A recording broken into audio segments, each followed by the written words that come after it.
The Whitmore estate had hosted 6 generations of weddings, and Nathaniel Whitmore had grown up believing that this house, with its marble staircases and ballroom ceilings painted by artists his family had once been wealthy enough to import from Florence, was simply what a life looked like. He had never questioned it until he was old enough to notice how differently the house treated the people who kept it running versus the people who merely lived in it. His grandfather used to say that a man's character was revealed, not by how he treated his equals, but by how he treated the people he believed could do nothing for him. Nathaniel had spent 41 years quietly living by that rule, mostly without anyone noticing, which was exactly how he preferred it. His wedding to Victoria, Ashford, was 3 hours away when he walked back into the East Wing to retrieve his grandfather's cufflinks, and that was when he heard it. A voice raised in the particular register people use when they believe no one important is listening. Are you deaf or simply stupid? Victoria's voice carried down the hallway, sharp as broken glass. I said the ivory runner, not the cream one. Do you understand the difference between ivory and cream? Or is that too complicated for someone who mops floors for a living? Nathaniel stopped in the doorway of the east sitting room, and what he saw stripped something loose in his chest that had been sitting there, uneasy, for the entire 8 months of his engagement. Victoria stood in her half-finished wedding dress, veil pinned but not yet fastened, surrounded by 3 other women from the bridal party who were laughing, not loudly, but enough. The particular laughter of people who know exactly which side of a room they need to be on. And kneeling on the floor in front of her, gathering spilled floral pins with shaking hands, was Grace, the young woman who had been quietly working at the estate for the past 4 months, restocking linens, arranging flowers, disappearing into the background the way good household staff are trained to. Victoria had one heeled foot planted an inch from Grace's fingers, not quite touching but close enough that the threat was unmistakable, and she was speaking to her the way a person speaks to something they've decided isn't fully human. I'm so sorry, Miss Ashford. I'll fix it right now, Grace said, her voice steady in a way that told Nathaniel this wasn't the first humiliation of the morning or even the week. You'll fix it because it's your job to fix your own incompetence. Victoria snapped, and then, as if performing for the small audience of bridesmaids behind her, and she reached down and swept Grace's careful stack of ivory runners onto the floor with a single motion, scattering pins across the hardwood. Start over, and if I have to say something to you again today, you can explain to the agency why you won't be needed after this weekend. The bridesmaids laughed again, that same practiced sound, and Grace lowered her eyes and began gathering the pins without a word. Her jaw tight, her hands moving with the careful, contained dignity of someone who has learned, through long practice, exactly how to survive moments like this one without giving anyone the satisfaction of a reaction. Nathaniel had seen his fiancée be cool before. Dismissive, even, in the way some people raised with money simply never learned to see service. Staff as people with interior lives. He had told himself more than once that it was a flaw he could soften over time, a rough edge worn down by patience and example. Standing in that doorway, watching the woman he was set to marry in 3 hours humiliate someone for sport in front of an audience, he understood with sudden, total clarity that he had been lying to himself for 8 months. Victoria. His voice wasn't loud. It didn't need to be. Every head in the room turned. Victoria's expression shifted instantly into something warm and performative, the mask she wore for him sliding into place like it had never left. Nate, you're not supposed to see me before the... What did you just do?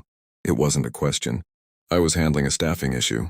Her voice had cooled, but the smile stayed fixed, brittle at the edges. This is a big day, and if the help can't manage simple instructions... Her name is Grace. Nathaniel crossed the room and crouched down, extending a hand to help her up, and Grace looked at him with an expression of genuine surprise, like she hadn't expected anyone to say her name out loud in this house today. Are you all right? I'm fine, sir, Grace said quietly, though her hands were still trembling slightly as she took his hand and stood. You don't have to call me sir. Nathaniel turned back to Victoria, and the room had gone very still.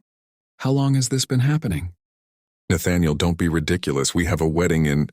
How long? It was Grace who answered, quiet but clear, like she'd finally decided the truth mattered more than her own safety in this house. Since the engagement party, sir. Ms. Ashford doesn't like being told anything isn't finished yet. I didn't want to make trouble. I need this position. Nathaniel felt something in him go very cold and very calm at once. The same feeling he imagined his grandfather must have felt in board meetings when he discovered someone had been quietly stealing from the family for years, not rage exactly, but the settling of a decision that had already, somewhere beneath the surface, been made. He looked at Victoria, at the three bridesmaids now studying the floor with sudden interest, and at the veil still pinned in Victoria's hair, ivory lace catching the morning light like something from a life he had almost let himself walk into. "There isn't going to be a wedding today," he said. The silence that followed was total. "You cannot be serious," Victoria said, her voice climbing, the performance cracking entirely now. "Over the help? You're calling off our wedding over the help?" "I'm calling it off," Nathaniel said, "because I just watched the woman I was about to marry treat another human being like something beneath her notice, in a house my grandfather built, specifically because he never wanted anyone to feel small in it. I spent 8 months telling myself I hadn't seen this side of you clearly enough. Today I saw it perfectly clearly." He turned to Grace, who was watching the exchange with an expression somewhere between shock and something else, something careful, like she was deciding how much of herself to let show. "I'm sorry you had to go through months of this. That's on me, not just her. I should have been paying closer attention to how my own house was being run." "You don't need to apologize to her," Victoria said, incredulous, gesturing at Grace like she was pointing at a piece of furniture. "She's staff, Nathaniel. This is exactly the kind of ridiculous sentimentality that—" "Get your things," Nathaniel said, still calm, still quiet, in a voice that had ended more business negotiations than Victoria would ever know. "I'll have a car take you back to the city within the hour." What happened next Nathaniel would think about for a long time afterward. Victoria left in a fury of ruined lace and shouted accusations, and the bridesmaids scattered like startled birds, and the wedding planners downstairs began quietly, efficiently unwinding $400,000 of floral arrangements and catering contracts with the practiced grief of people who had seen weddings collapse before. But Grace didn't leave. She stood in the sitting room amid the scattered pins, and when Nathaniel turned back to her, she was looking at him with an expression that had shifted from careful neutrality into something far more searching. "You should probably sit down," she said finally. "There's something I should have told you months ago, and given everything that just happened, I think it's time."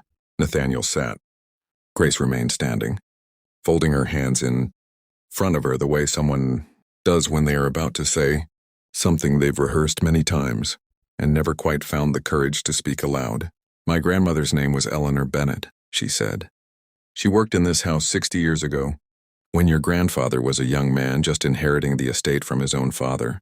She was a housemaid here for 3 years, and she had a relationship with your grandfather before he married your grandmother, one the family made sure was buried very deep, very fast when she became pregnant. My father was that child, Charles Whitmore's son, your father's half-brother." Nathaniel felt the room tilt slightly, the marble floor beneath him suddenly less solid than it had been a moment ago.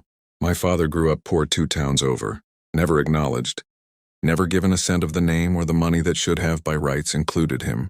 He died 4 years ago, still angry about it, still convinced this family owed him something they'd never pay.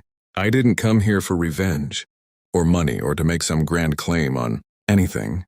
Grace's voice wavered, slightly for the first time. "I came here because I wanted to see with my own eyes whether the family that erased my grandmother was still the same kind of family, or whether something had actually changed.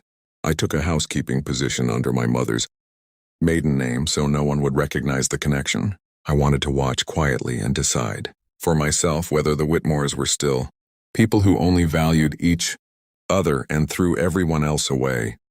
Nathaniel sat in silence for a long moment, turning this over, feeling the shape of an entire hidden history, rearranging itself inside a family he'd thought he understood completely.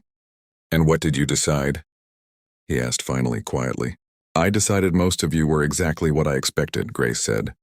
"Victoria confirmed everything I feared about the world I almost let myself resent from a distance." She paused, and something in her posture eased just slightly.